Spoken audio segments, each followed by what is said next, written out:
Welcome to last week's news today and another week in Ash's development. Been a very busy week at Intrepid this week, and we have a lot of information to break down. On Halloween, Intrepid Studios had their October livestream, which introduced the Alpha 2 Caravan system. We provided links below if you want to catch up with the livestream and a link to the Caravan preview itself.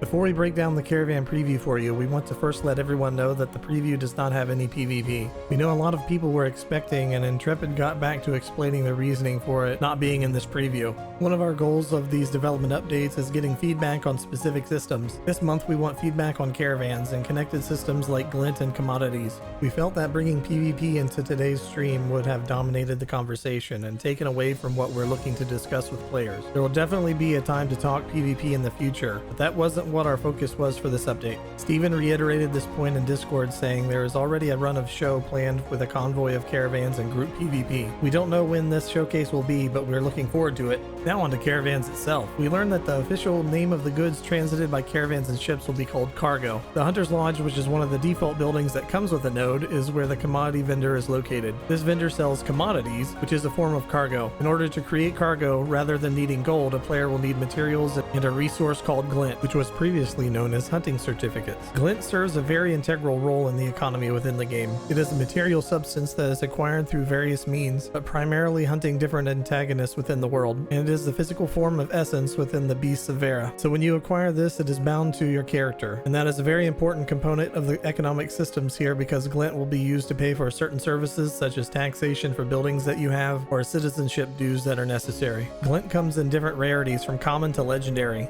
Players have a choice on what they want to do with glint. They can either resell it directly at the commodity vendor for quick money, or they can use it to buy commodities, in this case cargo, to then transport to other nodes to sell for a greater profit. Steven explains some more in Discord, saying glint is currently universal and droppable. It occupies space within the spatial inventory system and must be transported via cargo if you wish to use large quantities. You do not have to sell or buy commodities right away. You can keep them stored in your node warehouse. Steven added in Discord, but there's many more things on drop tables than glint. We balance relevancy across the world pop with that in mind.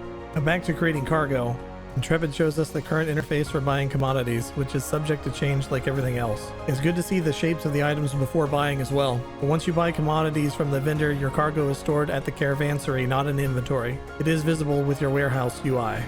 After creating the commodities, players will have a choice to sell back to the vendor for around the cost you bought them for in terms of glint, to gold conversion, or as mentioned before, take them to another node for a higher profit, which will vary on the distance you transport your goods, and how many of those commodities have been sold at the node in the last 7 days. At the Caravan Master, you'll be able to see the components you have in a drop-down menu, which will allow you to purchase a caravan slot. Purchasing a slot will give you a default caravan. You'll be able to view your caravan here, view its stats, and upgrades its components through this menu, which we can see Steven doing by equipping some new items. You can put cargo into your caravan from the caravansary storage. Once you're all loaded up, you're ready to launch your caravan. Launching puts an item in your inventory and begins the caravan event. You need to find a location within the vicinity of the launch zone. Once you click on the caravan, you enter a deployable mode in which you can place your caravan in the open world. It can take about 2 minutes to fully deploy, so there will be some strategy and planning for where you want to set up your caravan. As we are waiting for caravans to pop, the devs were discussing the importance of time, components, buffs from building types or policies, etc., and how this affects the stats on your caravan and how fast it can travel.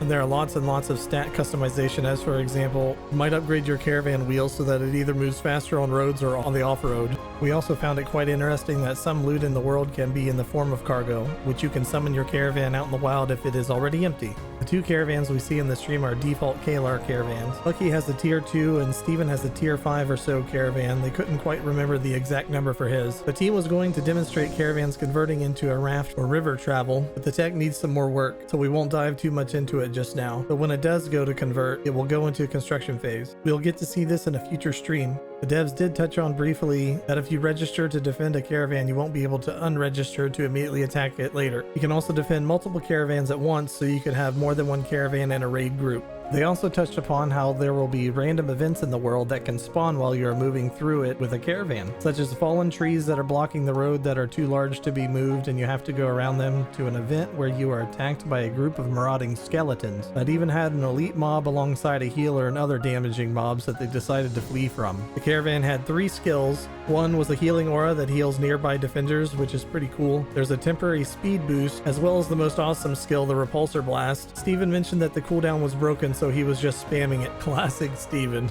When they arrive at Miraleth, the neighboring node, they enter the turn-in radius. The caravan despawns and the event ends. The commodities from the caravan are deposited into the caravanserai storage. And as mentioned at the beginning, if you visit the commodity vendor in another node, you can sell your goods for a nice profit.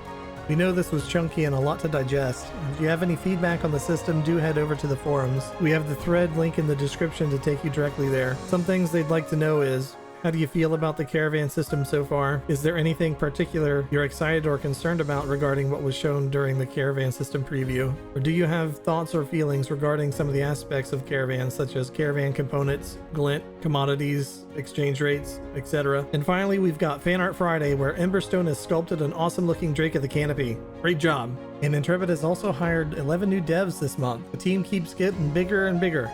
After a long weekend, the devs in the community raised a whopping $61,448 for the kids. I absolutely love how we all come together year after year to help out Rady's Children's Hospital in San Diego. It warms my heart and is such a pleasure to watch year in and year out. Fantastic job, everyone. Let's do it again next year. That's all for now. See y'all next time.